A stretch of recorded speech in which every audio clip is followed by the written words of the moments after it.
Hi, my name is Stephen Hawes. Today I'm going to tell you a little bit about myself, show you some of my work, and show you some of my processes, how I make things. I've been a potter for 35 years. I live in Waterloo, and I've worked in those 35 years either part-time or full-time as a potter. Until recently, I was a supply teacher, and it was really nice, and I would be really lucky if a teacher would ask me to do a clay lesson or a art lesson for that day. Recently I stopped being an occasional teacher, and I now have been working on my pots full time. So I think the first thing I'm going to do, since I'm outside, is show you the pots that I made in my garden. These are some clay pots that I made that are hanging along the fence alongside of the driveway. I'll take you now to a sitting area in the back, and if you follow this stone wall I made, you'll see some clay forms that are along the fence, and they continue that wall right up the fence.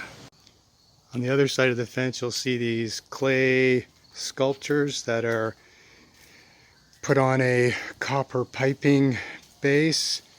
Here are some dinner plates that didn't turn out, and they're just hanging out there under a trumpet vine. And we'll continue past these red clay sculptures, and we'll come to this little guy. I did not make him, but I enjoy seeing him hanging out there on the fence, overlooking everything. On the other side of the fence are some drawings, abstract drawings done on clay using pencil scratching in and under glazes. And here are some coil pots I made. The garden's getting a little overgrown now, but you can see them hanging out there under the oak leaf hydrangea. And if we go back to the front steps, there's another coil pot hanging out there. And we'll go up, two more coil pots, and we'll go back inside now, and I'll show you my studio. This is my workroom. You can see my wheel, all my tools. We'll go over here to my wedging table, and behind it are all my tools that I use: weigh scale, rolling pins. We'll come around here, and this is the desk where I do my decorating. And we'll go over here. These are pots that I'm working on right now that need to get fired or need more work done to them. Over here are pots that are finished, and you can see cups and plates, vases, bowls, and some coil pots up there that I'm working on. And in the corner is a big clay coil pot that's waiting to get fired. For the last few years, I've been making mostly wheel thrown forms with abstract drawings on them. And I get my influence from abstract paintings, the drawings of someone like Cy Twombly, and microbial forms, and the little paintings you see on the road where they're going to do construction and they put all the brush marks on there. I call them road paintings. So if this is a little wine cup or small drinking cup.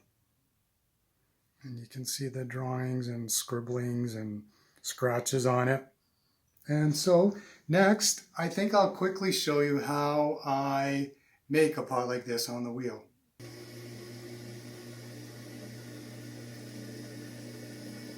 The first thing you have to do when you make a pot is center it on the wheel. That's the hardest part. So I've centered it. I'm going to open it up now. I'm going to make the floor of my pot. And I go over that with a sponge just to compress it a little, make a nice smooth bottom on the cup. And then I'm going to pull the sides up.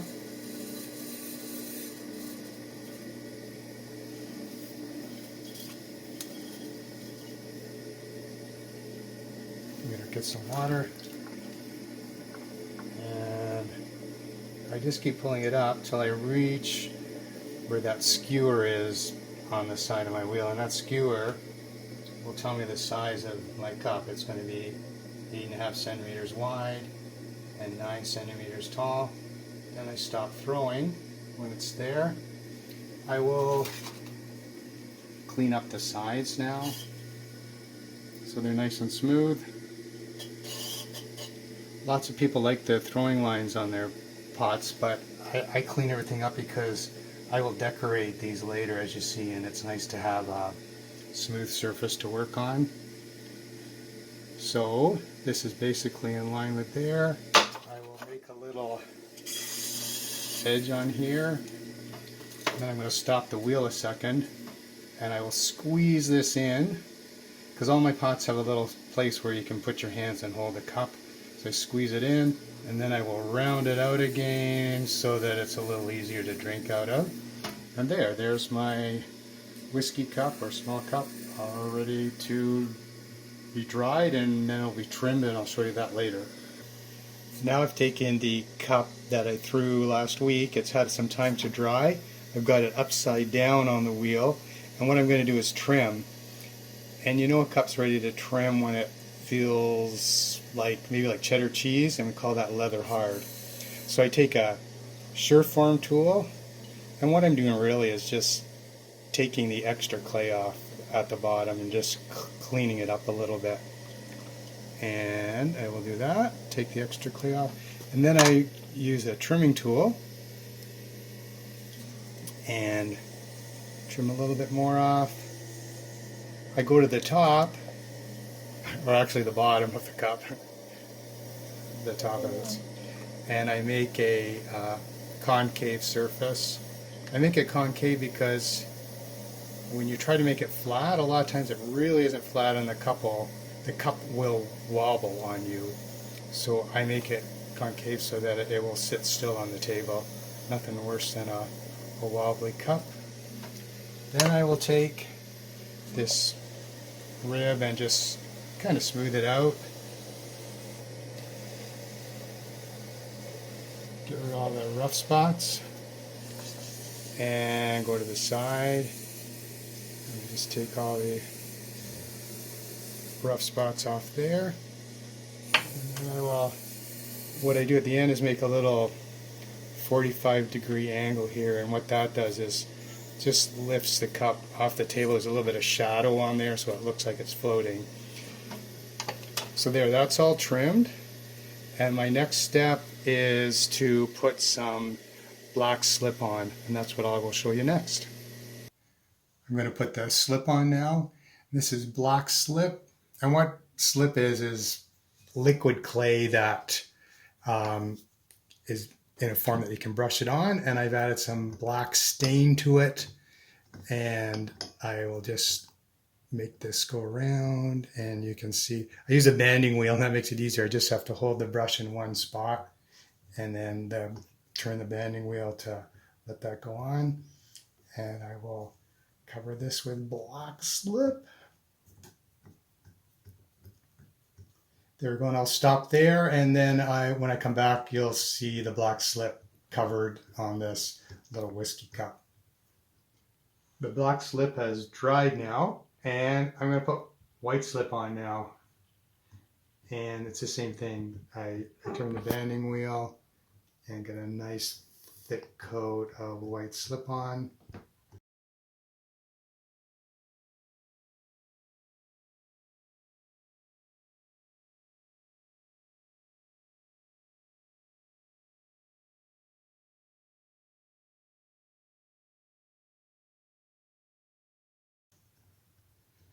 So I want it to be a little smoother because I'm going to decorate this later today.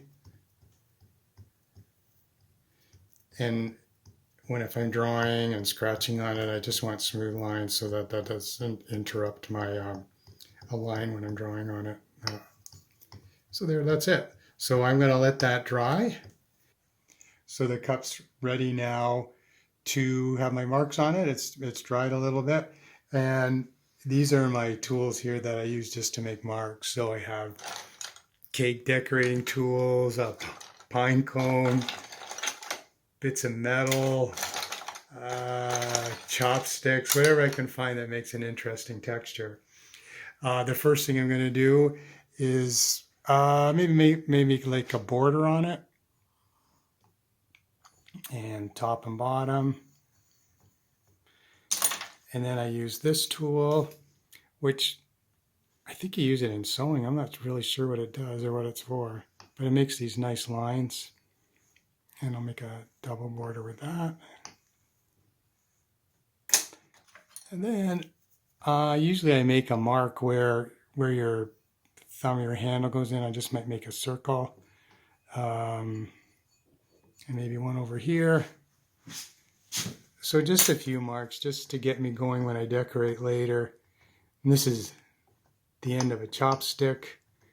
And I'll just do some random marks there. Let's see. I'm going to just put some dots here with this cake decorating tool. And again, they're just kind of random here and there. And I think I'll just leave it there for now. You might be thinking, why did I take a white clay pot, put black slip on it, and then cover it with white again? And that's because I have two reasons. One is that the black will seep through when it gets fired, and it makes it a little cloudy, and then I'll have these bright colored spots that seem like they're little bits of light on a cloudy day. The other reason is, if you watched Heather Wood's video, she talked about sgraffito, which just means to scratch, and that's Italian for to scratching. And sgraffito, it just sounds nicer in Italian to sgraffito. And what it'll do, it'll take away the white slip and the black slip will be revealed underneath. And I like that. So those are the two reasons. So now this has got some marks on it. And what I will do is let that dry. And then it's going to get fired in the kiln for the first time. And that first firing is called the bisque firing. And when that's done, I will get back to you and show you my next stage of decorating. So this cup has now been bisque fired. It means it gets fired to about 1,000 degrees and it takes about 9 hours. It's a little harder now. And you can see those sgraffito lines that I was talking about before, how they outline the shapes with more distinction that I drew. Right now, I'm going to put under glazes on it, and I will just start. It's actually like coloring in all the little areas that I've drawn on here.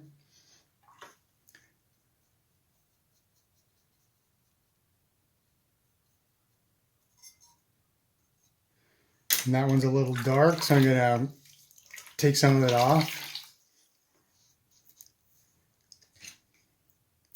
and dilute it out a bit. And then I just start layering up different shades of green on this one. So that was a dark green, and this is a lighter green. And I'll go even lighter. Layering the colors. And I've got one more shade that I'm going to put on there.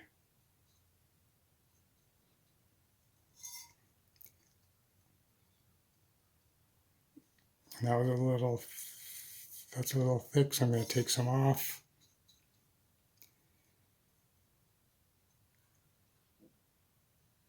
So I think I'll stop there, and then we'll come back when I'm almost completed this cup.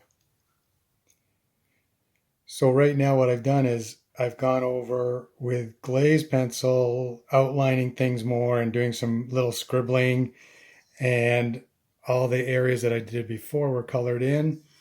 And then I kind of reevaluate it, so this is kind of dull in here. So I can just draw another little circle there, and I think I'll make that, I'll put some pink there just to brighten it up. And I'll come around here, and the same thing, that's kind of dull, so I think I'm going to add a little bit of bright blue right in there. And do that. And then I'll outline that with the glaze pencil. And I think that's pretty good. I'm just going to leave it like that. Now that the cup's all decorated, I am going to dip it in a clear glaze.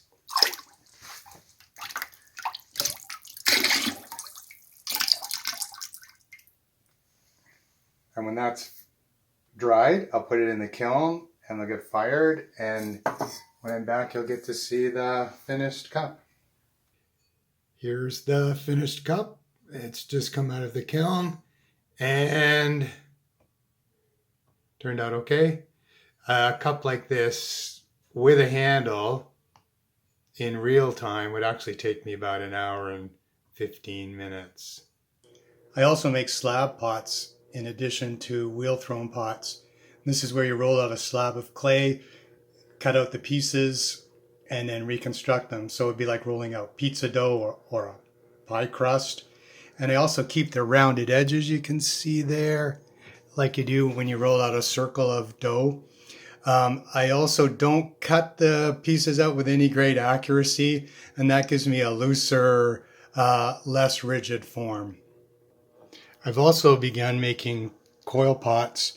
When the pandemic started and my venues were canceled, like the Waterloo Potters Workshop and the Guelph Potters Market, galleries were closed, I found that making pots that took more time was quite enjoyable. You saw some of the pots I showed you in the garden. I took a photo of the one in the hallway. And that one's about 60 centimeters, I believe. I like this thoughtful way of working. When a lump or bulge appears or it's going off center and less perfect, I have to ask myself, do I keep it? Do I exaggerate it? And so, and in the end, I don't know what this piece will look like, and that's quite enjoyable. I've also been making these wheel thrown and hand-built multi-necked vases, and they all began when I asked my son's wife what she would like for her birthday. She drew some pictures of vases she liked, and this is how they ended up looking. So thanks for watching, and thanks to the Clay and Glass for asking me to do this, and thanks for all those people that have bought my pots over the years or encouraged me to keep going, and those who have taught me about pots too. Cheers.